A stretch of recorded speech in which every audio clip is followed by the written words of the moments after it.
Well, it's certainly been a hot minute since I last did a video. Today I'm going to show you how I converted some really cheap and a little bit grubby IBC Totes into a feeder for the cows. We have got 2 Jersey cows. They're very cute and very lovely.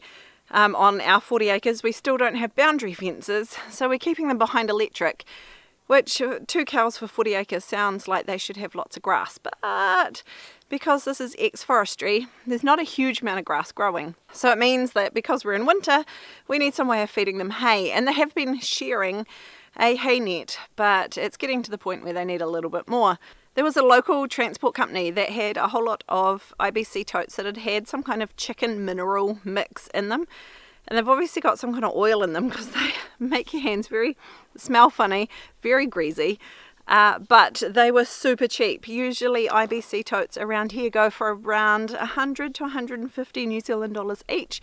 We managed to score these ones for $30. So I've chosen one of the grubbiest ones we have with the most amount of sludge in it. So you'll see once we start cutting how gross they really are.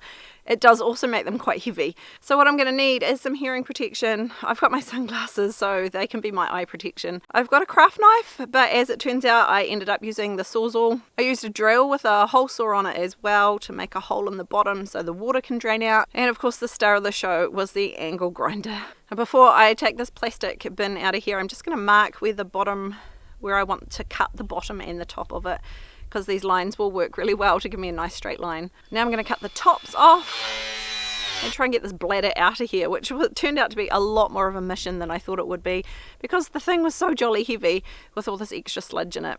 Also, I was trying to pull on it without getting the sludge on my hands, which didn't work very well. Now to make the actual hay rack part, all I need to do is cut these corner pieces out. And I am going to leave some support around the bottom for the bottom tray. The idea with the bottom tray is that it will catch the hay as it falls down.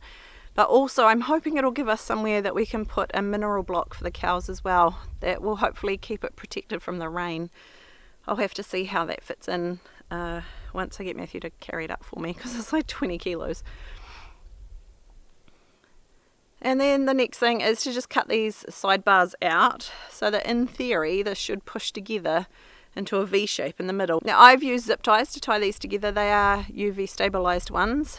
Another option, probably a bit better, a bit longer term, would be to use some tying wire and tie them together. I'm going to I need to bring out some scissors, snip the long tails off so the cows don't decide to eat them.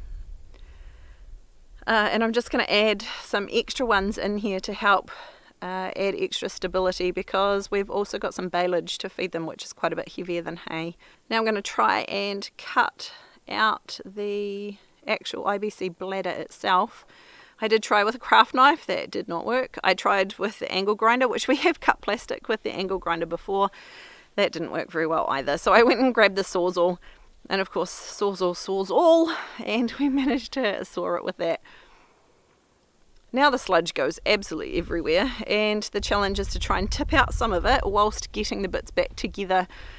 I've actually put the top in the bottom so that the top of it, where the drain hole is for usually pouring stuff in the top, I've actually put it at the bottom so it can act as a plug hole in case rain gets in there. And then I've put the bottom, which is completely waterproof, up on top as a roof to hopefully keep the rain out. The only other thing I'm probably going to add, just because we get so much wind here, is some ties up over the top just to tie the roof down. So every time Talia feeds the hay to the cows, she'll just have to untie it, lift the lid, put the hay in, not straw, and then tie it back down just so it doesn't blow away. And the last thing I did was drilled a hole in the bottom, which hasn't quite gone all the way through, but I'm going to have to get Matthew to help me tip it over so I can go back in from the bottom to finish drilling that out. I can't lift it all by myself. Unfortunately, my last baby kindly gave me a hernia, so there's quite a limit to what I can actually lift now. But all in all, I'm quite happy with how it has turned out.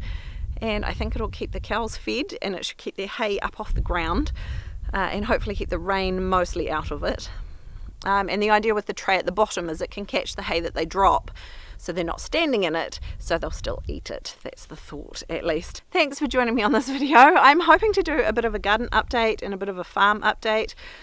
If you'd like that, please comment down below and I will try and get onto it. I do miss you guys. but life's just been a little bit crazy. But if I did a bit of a tour, you'd be able to see what we're up to. Cool, I'll see you in the next one.